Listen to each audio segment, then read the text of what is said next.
Cranes are the ambassadors for two of South Africa's most important ecosystems, the wetlands and grasslands that make up our water catchment areas. All South African residents are dependent upon the careful management of these vital areas in our environment, as are South Africa's cranes.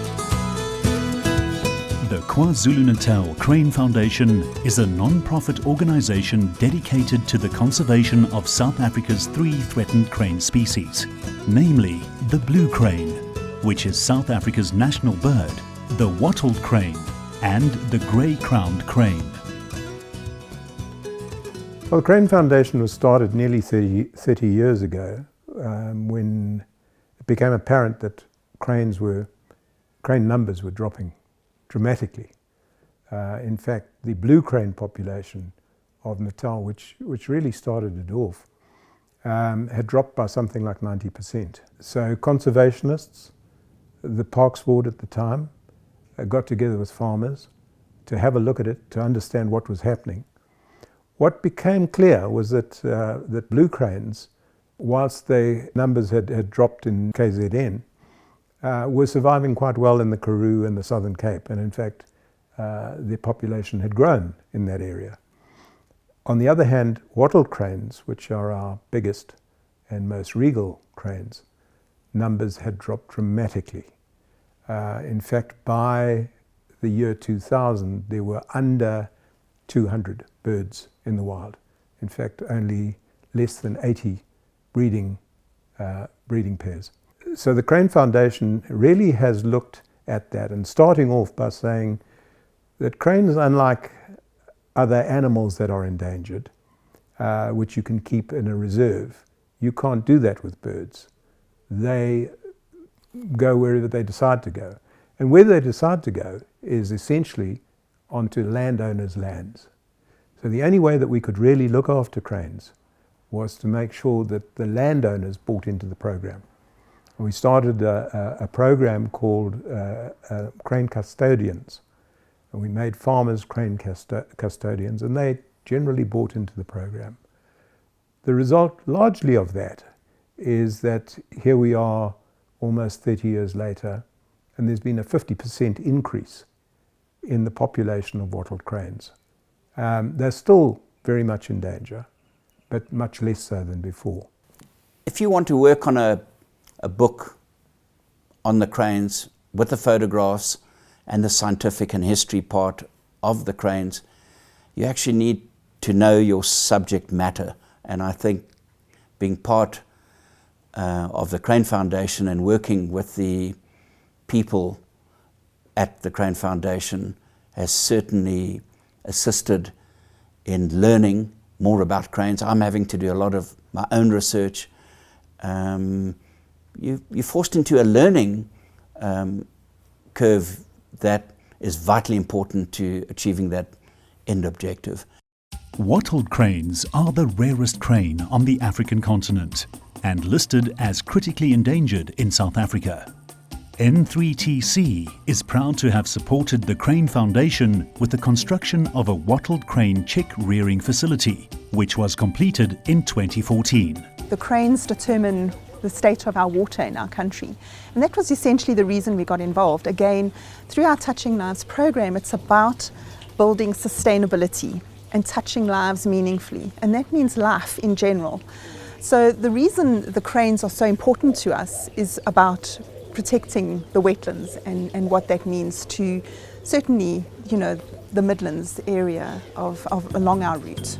The facility is used to rear chicks destined for release into the wild that are reared by human chick mums, dressed in specially manufactured costumes from the time the chicks hatch to the time of release, when it is believed that they can be integrated into the resident floater flock. The whole point of this exercise was to train staff to use the facility, to see where faults come in, to see where we need to put fence lines up, to try and work out distance of rearing chicks to areas that have people in, or farms, homesteads, that sort of thing.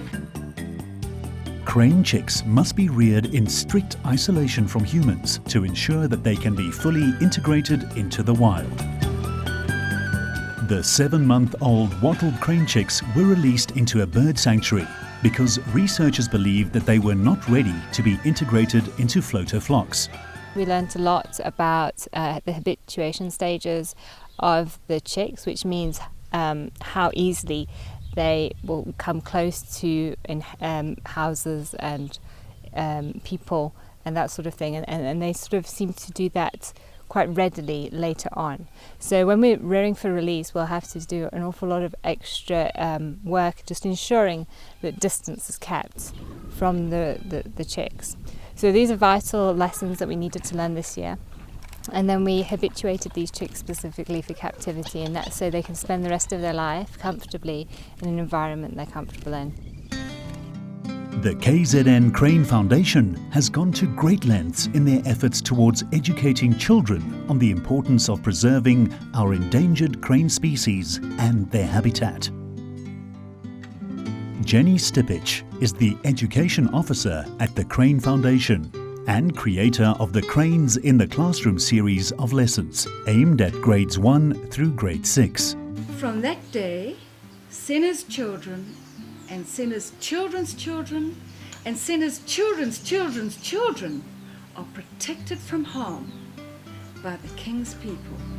Because cranes reflect some of our most valued human qualities, including parental nurturing, faithfulness, and the ability to adapt to changing circumstances, Jenny found our South African cranes an inspiration for her proactive classroom series of lessons for youngsters. The N3TC very kindly gave us sponsorship for this to happen. So the lessons that we give the children are fun.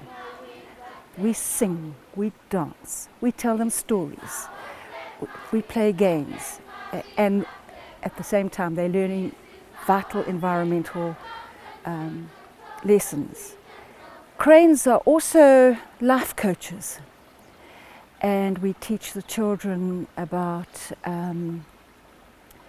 issues like AIDS, fidelity. Cranes are wonderful parents and good parenting. There are myths and legends about their bravery, their courage, their vigilance, and then we tell them about chick mums, and it's absolutely fine to not just have a mother, a normal conventional nuclear family with a mother and a father.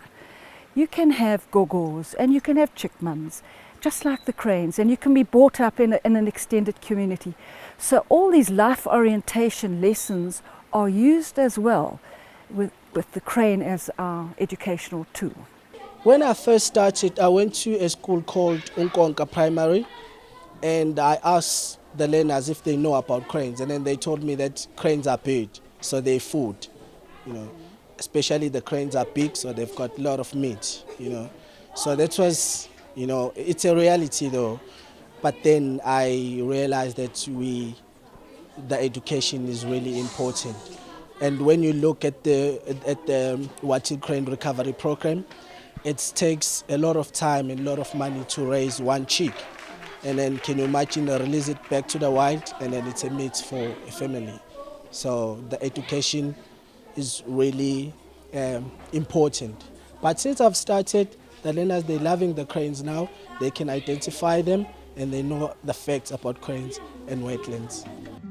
Today, more than 50% of the country's wetlands have been lost through human activity. Mining, forestry, crop farming, overgrazing, draining, industrial development, and urbanization. The Crane Foundation understands the need to educate people in order to increase awareness of our crane populations and the need to conserve these unique species and the ecosystems upon which they and human communities so critically depend. All farmers are conservationists, so this is sort of a myth out there that we go and hunt and go mad, but we look after the land because we are the custodians of the land. So anything that enhances that, it's to our benefit to improve. So we've created one huge grassland, and with the result of that, they've all come back. Lots, up to 98 in a session now. And it's not only the crane that have come back, it's everything else that have come back into this area. I've seen brown hyena, we've got serval, we've got caracal, we've got jackal, we've got monkeys, we've got bushbuck. All those animals have come back into this area in the last 10, 15 years. Those things got to be around for our children and for our grandchildren. And it's fantastic to be able to take people to this place on our farm. It's unique in South Africa that you can find as many crane in a group as you do on this farm. You won't find it anywhere else.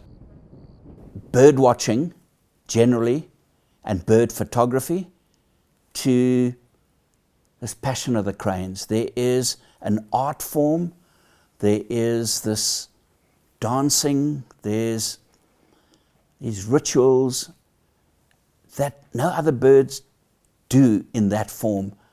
And I think to experience them coming into roost as they fly over in the late afternoon, early evening, to follow that route and the pattern, the landing gear comes out, the landing in the water, to see 70, 80 of them at one roosting place is just something quite unique. It's so, just gives you goosebumps. It's just magic.